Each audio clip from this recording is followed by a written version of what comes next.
क्या आपको यकीन है कि अवंतिका को इस तरह स्वीकार करना ठीक है? रणदीप को अभी भी अवंतिका के बारे में काफी डाउट था। हालांकि वो देख सकता था कि उसका बेटा अर्जुन अवंतिका के साथ काफी खुश था और अवंतिका की फीलिंग्स भी अर्जुन के लिए बिल्कुल वैसे ही थी।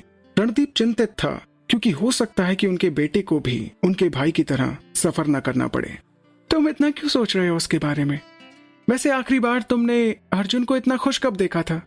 दादी ने रणदीप की बात का जवाब दिया। उनकी आंखें अपने बगीचे में एक बेंच पर बैठे कपल को एक दूसरे से बात करते हुए देख रही थी, जबकि उनके दोनों कुत्ते उनके साथ खेल रहे थे, उनके कदमों में लुढ़क रहे थे। रणदीप ने अपने बड़े बेटे और बहू को एक अच्छा लुक दिया। वास्तव में अग्रवाल परिवार काफी दिनों के बाद खुश नजर आ रहा था। अपनी पत्नी को तलाक देने के बाद उनके बड़े बेटे ने मुस्कुराना और उनके साथ ज्यादा समय बिताना बंद कर दिया था। वो केवल कुछ अवसरों पर ही आने की सोचता था, अगर वो काम से रिलेटेड कुछ होता था तो ही। कल रात अर्जुन ने कुछ ऐसा किया था जिसकी दादी और रणदीप को उम्मीद नहीं थी। उसने सिर्फ रात भर में क्रिस्टल सिंघानिया को सफलतापूर्वक बर्बाद कर दिया, जिससे प्रतिभा सिंघानिया दिवालिया हो गई थी। उसकी एक बड़ी कंपनी थी, लेकिन अब कुछ भी नहीं बचा था। अर्जुन अपनी पत्नी की रक्षा के लिए कुछ भी कर सकता था, जो उन्हें बहुत हैरान कर रहा था, क्योंकि उन्होंने कभी नहीं सोचा था कि अर्जुन किसी से इतना प्यार भी कर सकता है। पहली बार अर्जुन अपनी इच्छा से कुछ कर रहा था। न अपने पापा के नक्शे कदम पर चलना या अपनी दादी की इच्छा का पालन करना उसे पसंद था। वो जानता था कि उसके परिवार के पास अवंतिका के सोशल स्टेटस के बारे में कुछ डाउट होंगे, लेकिन अब वो अपनी लाइफ में खुश रहने के लिए तैयार था। क्या हम लेट हो गए हैं? बिल्कुल नहीं, हम सब अभी बैठे हैं। रणदीप ने अपना सिर हिला दिया, क्योंकि वो अपूर्व के पास बैठा था, जो उनके लिए इंतजार नहीं करता है और अपना हिस्सा खाना शुरू कर देता था। उन्होंने देखा कि कैसे अर्जुन ने अपनी पत्नी को कुर्सी पर बैठने में मदद की। अवंतिका ने अपने पति को धन्यवाद दिया और विनम्रता से उसके ससुराल वालों का स्वागत किया। उसकी आंखें चमक गईं जैसे उसने खाने में पालक पनीर और छोले चावल को देखा। उसका पेट भूख से तड़पने लगा। वो अपने पति की तरफ देखती रही। लंच दादी की पसंद का था। दादी के बारे में उसका इंप्रेशन वास्तव में काफी अच्छा हो गया था। वो अवंतिका के फेवरेट खाने के बारे में कैसे जानती थी? क्या उसने अर्जुन से इसके बारे में पूछा था? ये सब सोच सोच के अवंतिका काफी सरप्राइज हो रही थी। उनका लंच खाने के बाद अवंतिका अर्जुन की तरफ झुक गई और उसकी मिठाई को देखा। क्या तुम्हें ये चाहिए? अर्जुन ने मुस्कुराते हुए अवंतिका से पूछा।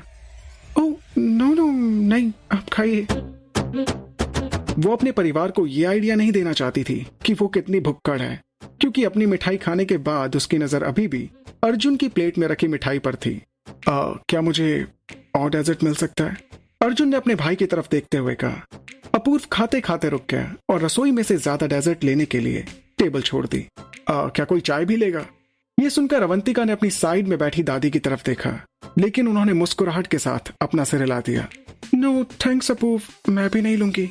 खाना हो जाने के बाद उनकी एक नौकरानी ने दादी की ड्रेस को ठीक किया और उनकी गोद में रखी नैपकिन को हटा दिया। अवंतिका, मैंने सुना है कि तुम्हारी माँ के साथ कुछ हुआ था। दादी ने अपनी चाय के सिप लेते हुए बातचीत करना शुरू किया।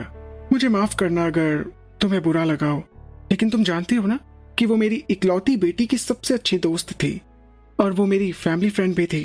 जी, ये बहुत समय पहले की बात है और यकीन मानिए मुझे अभी भी नहीं पता कि पहले क्या हुआ था और हमारे साथ क्यों अपने ही परिवार द्वारा ऐसा व्यवहार किया गया। अवंतिका ने धीरे से कहा। उसके होंठ पर हल्की सी मुस्कान थी, साथ ही एक मायूसी भी। जब दादी ने उसकी तरफ देखा, मुझे लगा कि आप मुझसे ज्यादा जानती हो क्योंकि आपने मेरी माँ से मिलने का जिक्र किया अभी। ओह देखो अवंतिका, अगर तुम मुझसे कुछ जानना चाहती हो तो तुम हमेशा मुझसे पूछ सकती हो, दादी ने उसे प्यार से कहा। ओहो, मैं नहीं आ सकता। तभी एक तेज आवाज ने दादी के शब्दों को काट दिया। उनकी आंखें अवंतिका से हटकर अपने बेटे रणदीप की तरफ मुड़ गई। मुझे लगा कि हम परिवार के साथ खाना खाते समय फोन कॉल्स को पिक नहीं करते हैं। रणदीप, कॉल कट करो, उन्होंने रणदीप की तरफ देखते हुए कहा। सॉरी माँ, एक जरूरी कॉल है, मुझे बात करनी होगी। रणदीप अपनी सीट से खड़े होकर डाइनिंग एरिया से बाहर की तरफ चले गए। वो अग्रवाल ग्रुप के चेयरमैन होने के नाते इन दिनों काफी बिजी थे। दादी, मैं उनके पीछे जाता हूँ, अगर उन्हें कोई परेशानी हुई तो मैं देखता हूँ। अर्जुन अपने पापा के पीछे जाते हुए बोला। क्या आप मुझसे कुछ जानना चाहती हैं? अवंतिका ने दादी से पूछा, जब वो उसकी तरफ देखकर मुस्कुरा रही थी। मैं सिर्फ ये जानने के लिए रोमांचित हूँ कि तुमने अर्जुन के ठंडे दिल तक अपना रास्ता कैसे बनाया। अवंतिका ने दादी को हैरानी से देखा, जबकि दादी ने बोलना जारी रखा। तुम मेरे पोते को जानते हो? जब वो छोटा था वो एक अच्छा बच्चा नहीं था। वो सबसे लड़ जाता था। वो हमेशा अपूर्व के साथ झगड़ा करता था। वो हमेशा गुस्से में रहता था। वो हर चीज को काफी सीरियसली लेता था। अवंतिका को पता नहीं था कि उसका पति अपने ही परिवार के लिए ऐसा है। अर्जुन जो हमेशा अपने होठों पर एक मुस्कुराहट के साथ उसके पास आता है, और वो जो अपनी शादी के बाद भी लगातार उसके साथ फ्लर्ट करता है, उसके बारे में ये सुनना काफी अजीब था। उसे पता नहीं था कि दादी को कैसे जवाब दिया जाए। अच्छी बात यह है कि अर्जुन और उसके पापा वापस अपनी टेबल पर आ गए थे। मैं माफी चाहूंगा माँ, मैंने आप सबको डिस्टर्ब किया। वो क्या है ना माँ, कुछ लोग सिंपल इंस्ट्रक्शन को भी नहीं समझ सकते हैं, रणदीप ने अपनी माँ को बताया। हाँ बिल्कुल तुम्हारी तरह रणदीप। दादी ने अपने बेटे को एक तेज नजर से देखते हुए पूछा। मैं ध्यान रखूंगा ना माँ आगे से। वैसे मैं अपने पोते को कब देखने वाला हूँ? रणदीप ने अर्जुन और अवंतिका की तरफ देखते हुए कहा।